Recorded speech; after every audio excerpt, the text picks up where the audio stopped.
Bismillahirrahmanirrahim. Assalamualaikum warahmatullahi wabarakatuh. Nah, di sini saya akan membacakan lalu menerjemahkan dan juga mengorek kandungan dari Quran Surat Al-Fatihah dari ayat 1 sampai ayat 7. Langsung saja kita mulai dengan membacakan surat Al-Fatihahnya terlebih dahulu. A'udzu billahi minasyaitonir rajim. Bismillahirrahmanirrahim. Alhamdulillahi rabbil alamin. Ar-Rahmanir Rahim. Maliki yaumiddin. Iyyaka na'budu wa iyyaka nasta'in. Ihdinas siratal mustaqim. Siratal ladzina an'amta 'alaihim ghairil maghdubi 'alaihim waladdallin.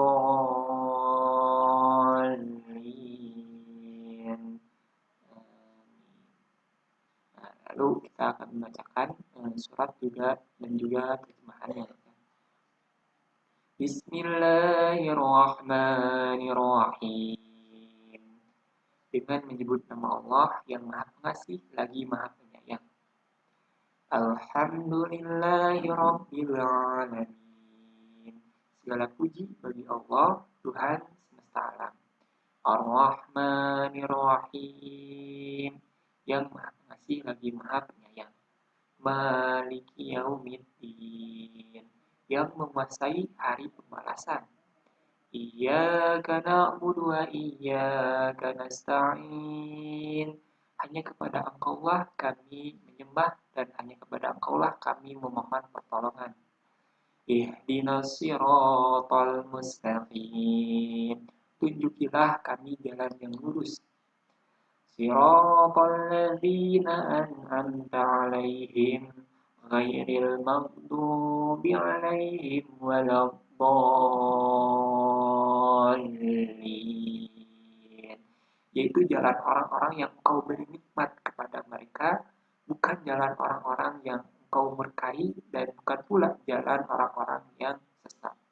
Lalu kita setelah membacakan dan juga menerjemahkan dari Quran Surat Al-Fatihah dari ayat 1 sampai 7, kita baru akan membahas gitu ya mengenai tafsiran dari Quran Surat Al-Fatihah ini. Nanti kita mulai dari ayat pertama terlebih dahulu yang berbunyi Bismillahirrahmanirrahim. Artinya dengan menyebut nama Allah yang Maha Pemurah atau Maha Pengasih lagi Maha Penyayang ya. Nah, menurut beberapa tafsiran mengenai ayat pertama ini gitu ya. Yang pertama kita ambil dari tafsiran dari Al-Mukhtasyar gitu. Al-Mukhtasyar. Jadi menurut tafsir Al-Mukhtasyar ini ayat pertama dari Quran Surat Al-Fatihah yang berbunyi Bismillahirrahmanirrahim itu merupakan ibaratnya kita sedang memohon gitu ya, karena artinya dalam terjemahannya juga gitu ya, dengan menyebut nama Allah gitu ya, yang aku memulai membaca Al-Quran ini dan aku memohon pertolongan Allah gitu ya, memohon pertolongan Allah Subhanahu wa taala dan berharap gitu ya, dari pertolongan itu berharap keberkahannya dengan menyebut namanya. Nah, dalam lafaz basmalah ini juga gitu ya, mengandung 3 nama Allah yang sangat baik gitu ya. Yang pertama yaitu Allah gitu. Allah adalah zat yang maha berhak disembah gitu ya, maha berhak disembah, dan nama ini juga merupakan nama khusus yang hanya berlaku gitu ya bagi Allah saja gitu ya, Allah saja, tidak berlaku kepada yang lainnya karena nama ini tuh nama yang paling agung gitu ya. Dan yang kedua gitu ya, nama yang kedua itu ada Ar-Rahman gitu ya, merupakan sifat dari Allah gitu ya, pemilik rahmat yang paling luas, yang maha memberi rahmat kepada hambanya gitu ya. Dan yang ketiga gitu ya, ada Ar-Rahim. Nah, Ar-Rahim ini juga pemilik rahmat gitu ya, untuk menyeluruh ya. Karena Allah itu yang merahmati siapapun yang dikehendakinya, yang dikenakinya kepada makhluk-makhluknya, dan memberi rahmat dan juga rahim kepada seluruh hamba-hamba yang beriman. Jadi menurut tafsir Al-Mukhtasyar ini, dengan kita dalam tafsirannya, yaitu dengan kita membaca atau kita membaca ayat pertama dari Quran Al-Fatihah ini dengan menyebut nama Allah, itu tuh menandakan kita mohon pertolongan dan juga keberkahan dari Allah SWT.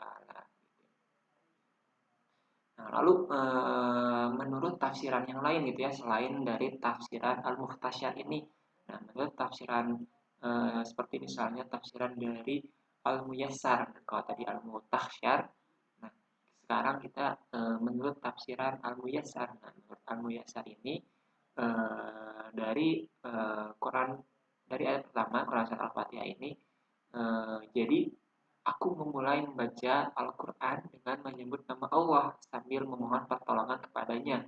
Jadi sama gitu ya, sama hampir sama. Allah adalah merupakan nama untuk Rob yang maha banyak berkahnya, lagi maha tinggi, sehingga kita memohon pertolongan kepadanya gitu kan. Lalu ada Ar-Rahim juga kan di sana di ayat satu ini, yang maha pengasih, dan juga Ar-Rahman yang maha pengasih, dan juga Ar-Rahim yang maha penyayang. Oke, itu untuk ayat pertama.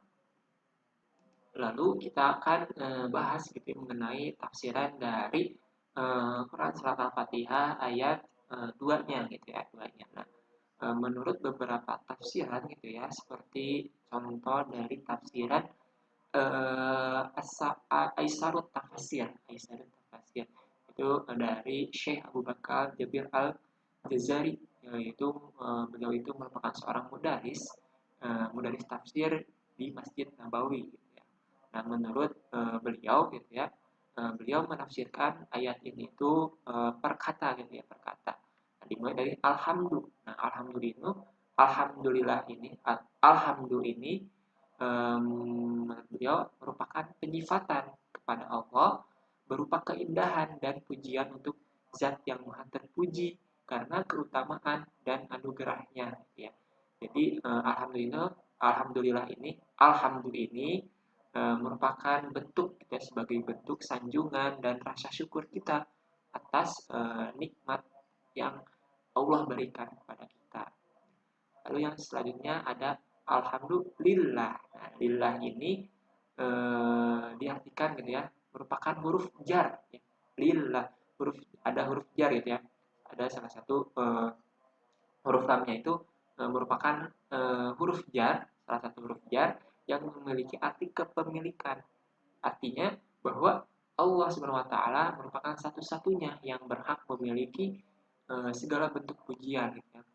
Segala bentuk pujian, karena Allah lah zat yang maha tinggi, yang maha agung, dan juga yang maha suci gitu ya, maha suci. Jadi segala bentuk pujian hanyalah milik Allah karena keagungannya gitu ya, karena keagungannya. Lalu yang selanjutnya alhamdulillah hirabba. Nah, hirabil ya, hirabil. Nah, di situ ada ar-robba. Nah, ar-robba ini tuh artinya Tuhan yang menguasai, merajai, memperbaiki, memelihara juga gitu ya. Tuhan yang berhak disembah, Tuhan yang maha suci ya. Lalu Rabbil alamin. Nah, alamin itu merupakan bentuk jamak dari alam ya, alam. Alam alimu ya, alam. Nah, artinya alam ini itu semua hal selain Allah, merupakan suatu hal, semua hal selain Allah. Artinya bisa dari malaikat, jin, manusia, hewan, dan lain sebagainya. Nah, apabila secara keseluruhan makna ayat ini itu menurut tafsiran dari Syekh Abu Bakar Jabir Al-Jazari ini merupakan Allah Ta'ala memberitahukan, seakan-akan Allah memberitahukan bahwa seluruh sifat yang terpuji dan sempurna hanyalah milik Allah, satu-satunya yang berhak disembah, tidak ada yang lain, tidak ada yang berhak disembah selain Allah gitu ya. Karena Allah lah zat segala sesuatu yang maha mencipta, menguasai, memelihara, yang maha agung dan maha suci gitu ya. Itu merupakan salah satu tafsiran mengenai Quran surat Al-Fatihah dan Al-Fatihah ayat 2 gitu ya, ayat 2. Nah, ada juga tafsiran menurut Al-Muyassar ya, tafsir Al-Muyassar yang menafsirkan bahwa ayat 2 ini, Quran surah Al-Fatihah ayat 2 ini merupakan pujian gitu ya, pujian sama kayak tadi, pujian kepada Allah Subhanahu wa taala dengan sifat-sifatnya yang sempurna. Ya, semua sifatnya yang sempurna dan karena pujian karena nikmat-nikmat dari Allah yang telah diberikan kepada kita semua. Karena beliau karena Allah lah yang telah memberikan kepada kita rahmat dan juga nikmatnya sehingga kita harus menyanjung Allah sebagai bentuk pujian dengan membacakan Alhamdulillahirabbil alamin. Nah, mungkin itu untuk ayat keduanya. Nah, lalu kita akan bahas gitu ya mengenai tafsiran ayat ketiganya gitu yang berbunyi Ar-Rahmanir-Rahim, yang Maha Pengasih lagi Maha Penyayang. Nah, ya, dalam tafsiran Al-Madinah Al-Munawwarah tafsirkan gitu ayat ini tuh jadi merupakan sifat-sifat ya dari Ar-Rahman Ar-Rahim ini merupakan sifat-sifat yang dimiliki oleh Allah. Ar-Rahman artinya Maha Pengasih dan Ar-Rahim itu artinya Maha Penyayang. Dan untuk Ar-Rahman ini itu ditujukan kepada seluruh manusia, seluruh makhluk yang ada di dunia ini. Sedangkan Ar-Rahim ini ditujukan untuk orang-orang yang beriman. Ya. Dan Ar-Rahman ini merupakan uh, rahmat gitu ya, merupakan rahmat dan seluruh rahmat yang ada di dunia ini, seluruh sifat-sifat yang ada di dunia ini merupakan terhubung gitu ya, terhubung dengan sifat dari sifat rahmatnya gitu ya, karena dari seluruh sifat yang ada di dunia ini saling terhubung dengan bentuk-bentuk saling terhubung dengan sifat rahmatnya karena seluruh sifat yang ada di dunia ini merupakan dari sifat-sifat bentuk sifat Allah Subhanahu wa taala. Dan rahmat yang menurut tafsiran ini rahmat yang diberikan oleh Allah Subhanahu wa taala ini ada 100 rahmat gitu ya. Dan satu dari rahmat Allah ini telah diberikan ini kepada seluruh makhluk yang ada di dunia ini dan 99 sisanya itu Allah berikan nanti di hari kiamat. Allah berikan nanti di hari kiamat untuk tujuannya untuk meringankan hamba-hambanya di hari kiamat nanti sesuai dengan yang Allah kehendaki. Seperti itu. Nah, mungkin itu saja untuk tafsiran ayat ketiga ini. Ar-Rahman, Ar-Rahim, yang Maha Pengasih lagi Maha Penyayang. Lalu untuk ayat keempatnya gitu ya, menurut Syekh Abdurrahman bin Nasir As-Sa'di, seorang mufassir gitu ya, beliau menafsirkan ayat ini itu dalam lafaz Maliki Yaumiddin, yang menguasai hari pembalasan. Nah, maksudnya itu Allah itu memiliki sifat seorang raja, sebagai seorang raja yang dapat memerintah, dapat melarang, dapat memberikan pahala ataupun memberikan siksa gitu ya kepada makhluknya sesuai dengan kehendaknya. Dan dia juga gitu ya menyadarkan kalimat yang menguasai hari pembalasan ini bahwa menunjukkan itu artinya itu pada hari kiamat nanti di mana seluruh manusia itu dikumpulkan dan ditagih gitu ya semua perbuatan yang telah dilakukan itu akan diperlihatkan gitu ya kekuasaan dari kerajaan Allah SWT sebagai seorang raja Malik Yaumiddin yang menguasai hari pembalasan dan tidak ada kekuasaan yang ada itu selain dari kekuasaan Allah Subhanahu wa taala. Nah, lalu untuk ayat kelimanya yang berbunyi Iyyaka na'budu wa iyyaka nasta'in. Hanya kepada Engkaulah kami menyembah dan hanya kepada Engkaulah kami memohon pertolongan. Nah, untuk tafsiran ayat ini gitu ya, menurut Syekh Syekh Dr. Muhammad Sulaiman Al-Akshar, seorang dari tafsir dari Universitas Islam Madinah, beliau menafsirkan gitu ya ayat ini. Nah, dari iya karena budua iya karena stain, yakni kami menghususkan ibadah hanya kepada Allah gitu ya, hanya kepada Allah, dan kami menghususkan memohon pertolongan hanya kepada Allah juga gitu ya, tidak ada memohon pertolongan kepada selain dari Allah Subhanahu wa taala.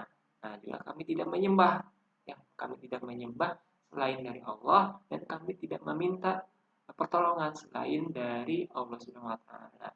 Nah, untuk penggunaan kata kami gitu ya dari ayat kelima ini ya, dari sisi kebahasaannya dari bahasa Arab gitu ya, sebagai ungkapan gitu, ungkapan dari orang yang berdoa dan orang lain gitu ya, dan bukan dimaksudkan untuk penghormatan diri ya, sebagai penghormatan diri.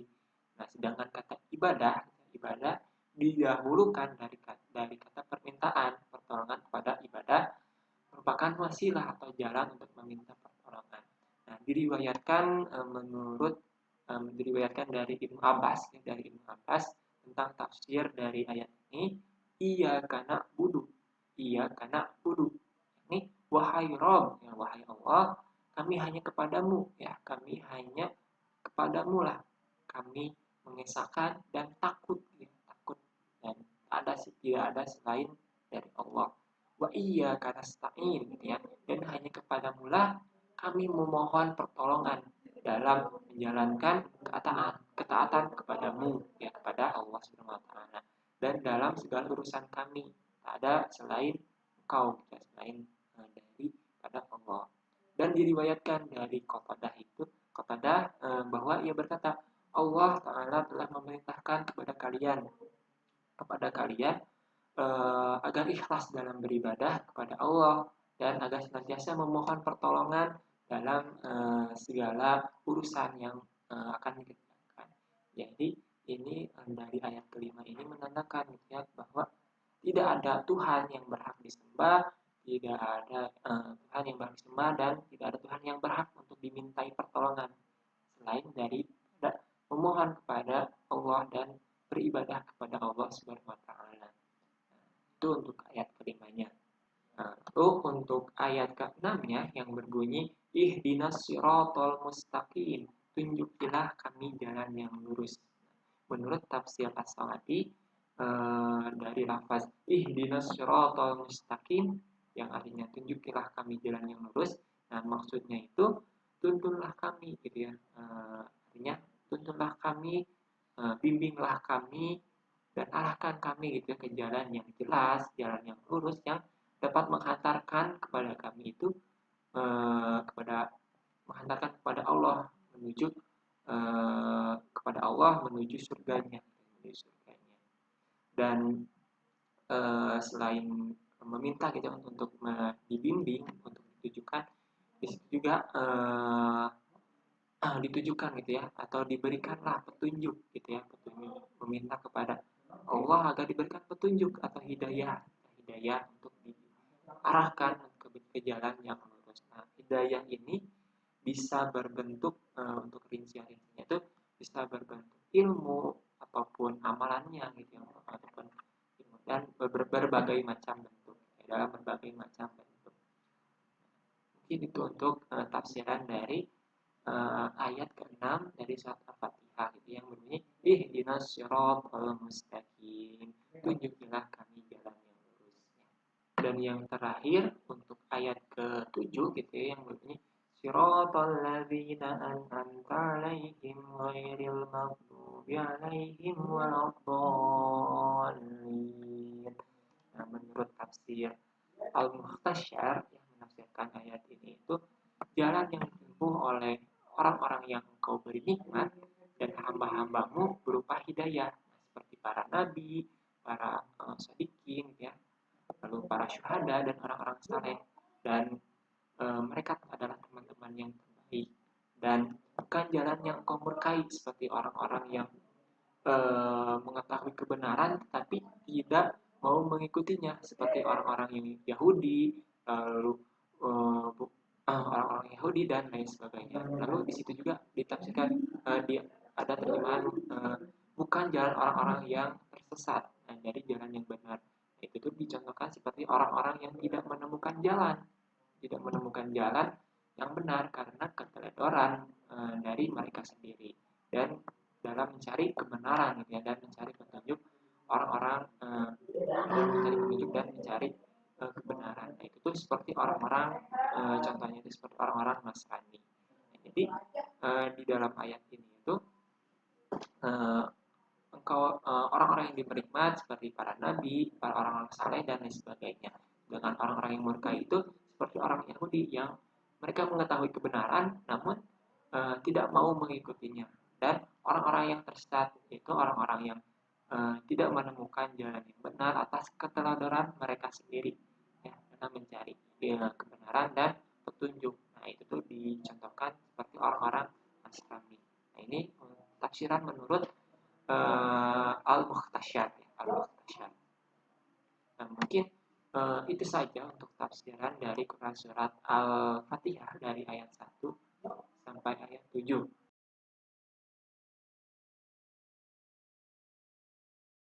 Bismillahirrahmanirrahim. Assalamualaikum warahmatullahi wabarakatuh. Di sini saya akan membacakan dan juga menerjemahkan serta akan menyampaikan tafsiran mengenai kandungan Quran surat Al-Kafirun ya, Al-Kafirun.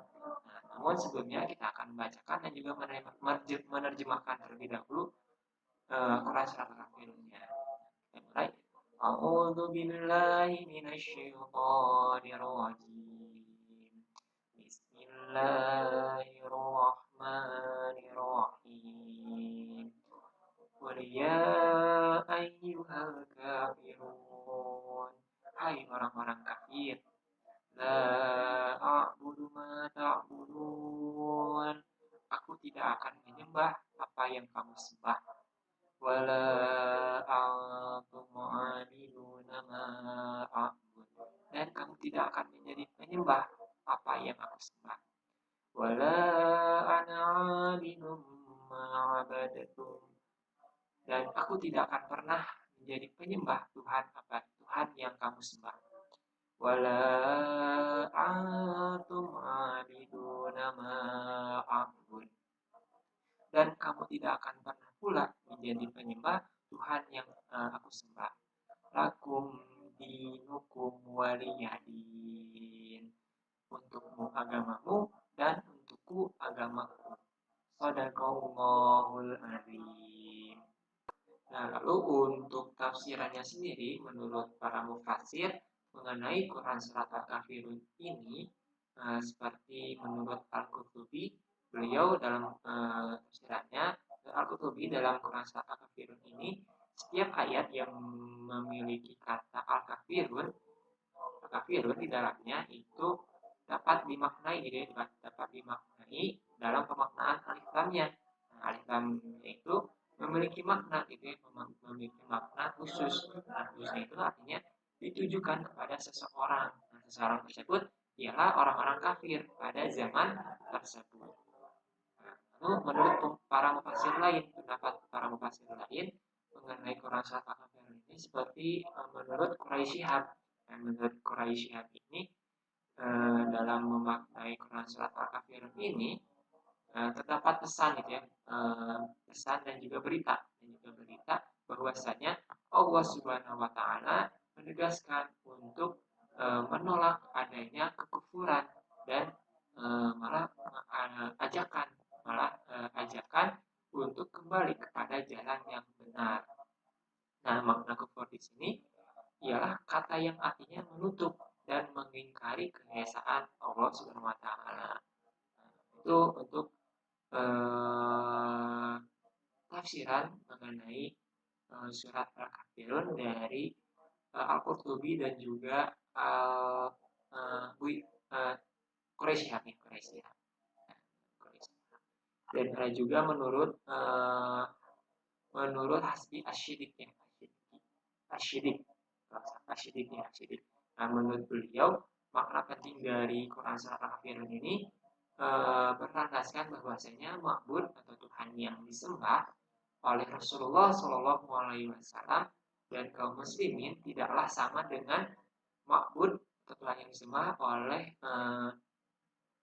orang-orang musyrik. Maka ibadah dapat dikatakan berdasarkan keikhlasan dan ketulusan hati dan bersih dari menyekutukan Allah Subhanahu wa taala. Jadi menurut beliau ini pada intinya ma'bud atau Tuhan yang disembah oleh orang mukmin, orang muslimin itu berbeda dengan orang-orang yang musyrik dan kafir. Mungkin itu saja untuk tafsiran dari Quran Surat Al-Kafirun menurut beberapa mufassir gitu ya.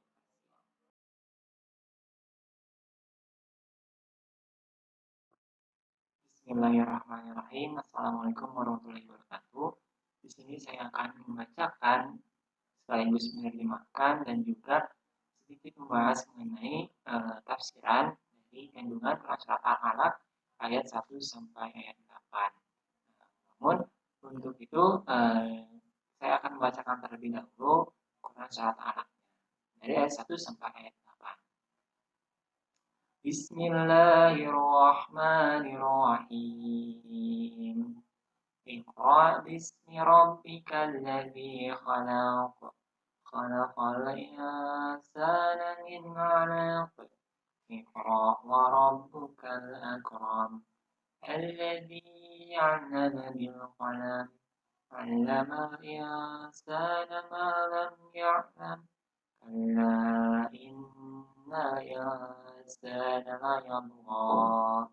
أرآه استغنى إن إلى ربك الرجعى. Adapun terjemahannya, ayat pertama, Iqra bismi rabbikal ladzi khalaq. Artinya, bacalah dengan nama Tuhanmu yang menciptakan. Khalaqal insana min 'alaq, yang menciptakan manusia dari segumpal darah. Iqra wa rabbukal akram. Bacalah dan Tuhanmu lah yang maha pemurah. Alladzi 'allama bil qalam, yang mengajarkan manusia dengan perantara kalam atau pena. 'Allamal insana ma lam ya'lam, yang mengajarkan manusia dengan apa yang tidak diketahuinya. Kalla innal insana layatgha. Ketahuilah sesungguhnya manusia telah melampaui batas. Ar-ra'ahu istaghna, karena mereka menganggap dirinya serba cukup. Inna ila rabbika ruj'a, sesungguhnya kepada Tuhanmu lah tempat kembalimu. Mungkin itu untuk terjemahan dari Quran Surat Al-Alaq dari ayat 1 sampai ayat 8. Nah, untuk tafsirannya sendiri gitu ya, seperti yang kita ketahui gitu bahwa Quran Surat Al-Alaq ini dari ayat 1 sampai ayat 5 itu merupakan wahyu pertama gitu yang diturunkan oleh Allah melalui perantara malaikat Jibril kepada Nabi Muhammad SAW. Dan ayat pertama itu berbunyi Iqra, gitu. Iqra, bacalah, ya, bacalah ditujukan pada Nabi Muhammad. Wahai Nabi, ya, bacalah wahai Nabi kepada Tuhanmu dengan menyebut nama Tuhanmu yang menciptakan, yang Maha Esa. Nah, itu untuk ayat pertama. Dan untuk ayat kedua gitu ya, khalaqal insana min 'alaq.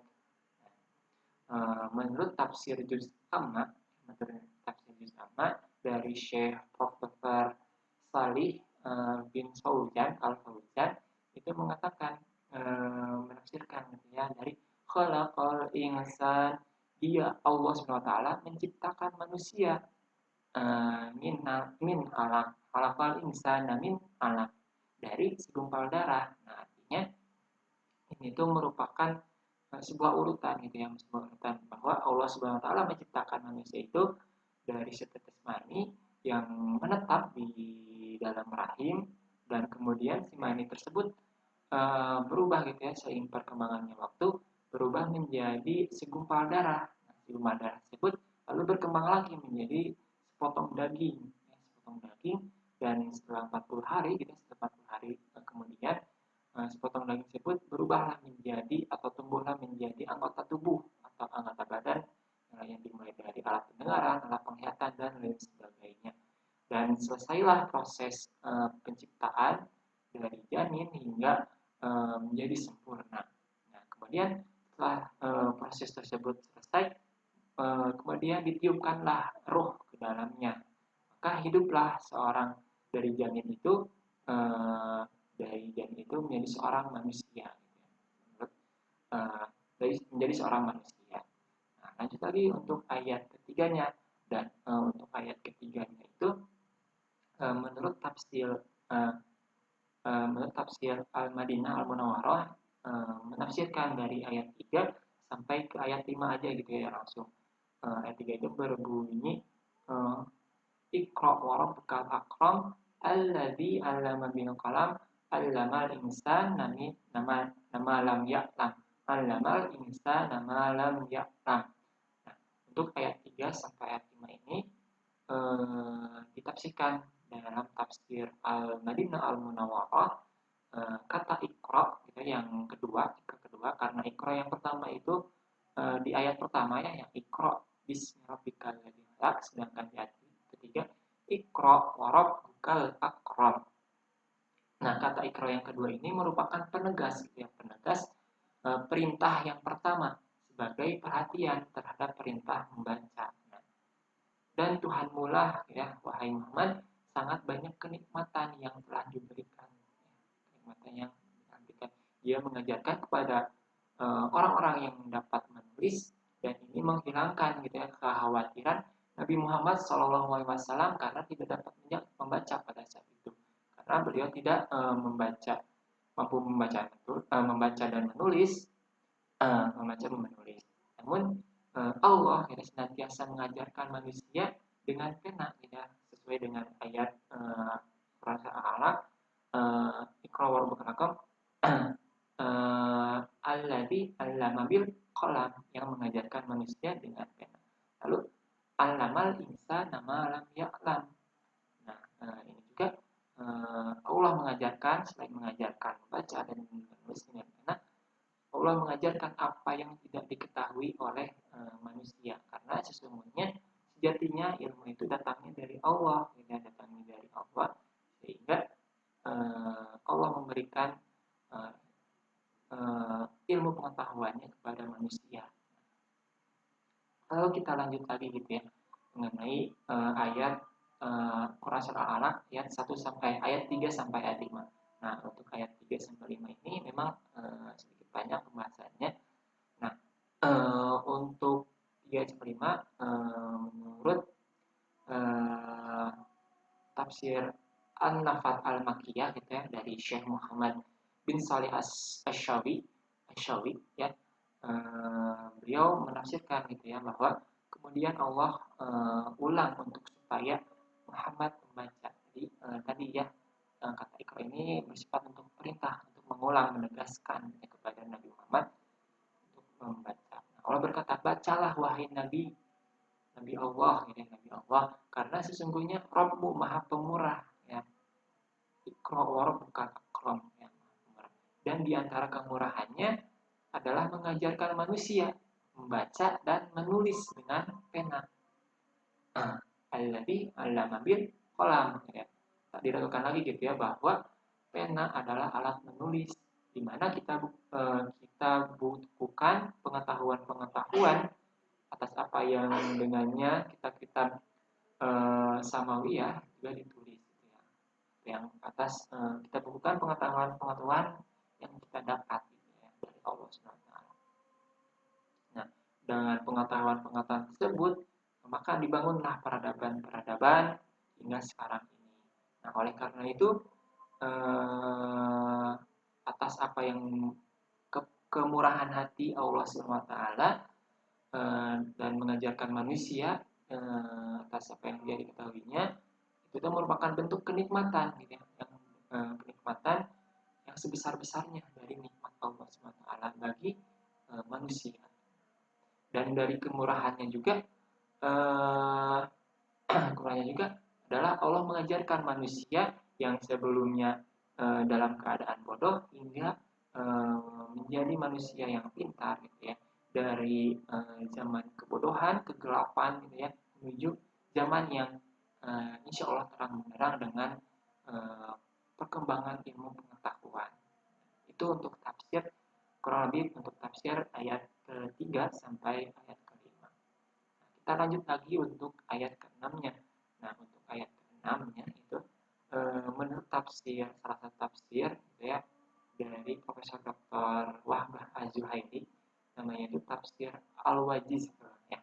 Al-Wajiz itu menafsirkan itu untuk ayat ke-6 ini bahwa makna kala ya, kala di sini bermakna bahwa eh, bermakna benar gitu bahwa sesungguhnya manusia yang melampaui batas dalam manusia yang melampaui batas tersebut bermakna bahwa manusia yang melampaui batas dalam bermaksiat, berbuat maksiat.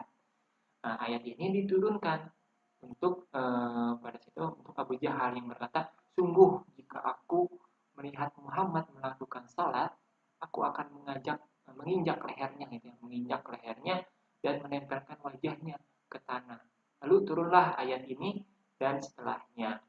Jadi sebab turunnya ayat ini tuh karena peristiwa tersebut Abu Jahal yang dengan sombongnya gitu ya, dengan sombongnya kepada Nabi Muhammad. Sehingga turunlah ayat ini dan kala makna dari ayat ini tersebut sesungguhnya manusia sering gitu sering melampaui batas dalam berbuat maksiat. Nah, lalu untuk ayat ketujuhnya gitu ya, ayat ketujuhnya